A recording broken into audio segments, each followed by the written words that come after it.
नमस्कार ओडिया घर स्वाद चैनल को आपण मानक बहुत बहुत स्वागत। आज आम प्रस्तुत करवा चा। यही रेसिपी प्रतिदिन घरे घरे प्रस्तुत होता है। आउ प्रति घरे यार प्रस्तुति प्रणाली टिके भिन्न होता है। आशा करुचे आपण मानक आज रेसिपीटी निश्चय पसंद आसीबो। तेबे चलतु डेरी न करी आरंभ करवा आज सहज आउ सुआदिया रेसिपी।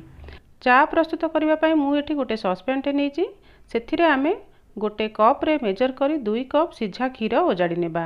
आउ एहा सहित सही सेम कप रे मेजर करी हाफ कप पानी ऐड करिबा। एबे एहा को गरम हेबा पई गैस ऊपर रखि नेबा। मु एठी 2 कप चार मेजरमेंट हिसाब रे सब सामग्री नेइची। एठी मु छोट खंड अदा नेइची। एहा को आमे छेची नेबा आउ साइड रे रखि नेबा। वर्तमान क्षीर गरम होई आसिलानी। एबे एहा सहित आमे छेची कि नेइथिबा अदा ऐड करि नेबा। आउ एहा सहित छोट 3 चम्मच चापत्ती ऐड करि नेबा। मु एठी नॉर्मल टाटा चा व्यवहार करिछि। वर्तमान यह को भल भाव में फुटवा पाई देबा। वर्तमान चा फुटी आसिलानी। एबे यह सहित स्वाद अनुसार मीठा भाग ऐड करिबा। आपण चाहिले यह सहित 2 चम्मच चीनी ऐड करि परिबे। मु किंतु एठी चीनी जगार सुगर फ्री रो व्यवहार करिछि। पाखापाखी 2 पिंच सुगर फ्री मु यह सहित ऐड करि नेउछि।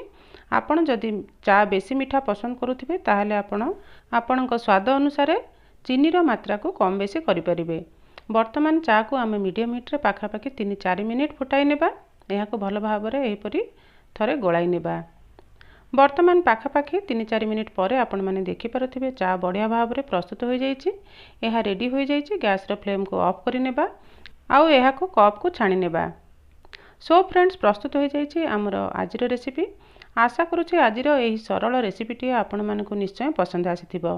वीडियो पसंद आसिले गोटे गोटे लाइक देबा को जमार भी भूलिबे नहीं। आउ जदि चैनल रे एपर्यंत नुआ अछंते ताहले निश्चय सब्सक्राइब करिनेबे। रेसिपी को आपणकर फ्रेंड्स और रिलेटिव्स मानक मध्य रे निश्चय शेयर करिवे। पुणी थरे देखा हबो आउ एक नुआ रेसिपी सहित। से पर्यंत bye bye. Thanks for watching. जय जगन्नाथ।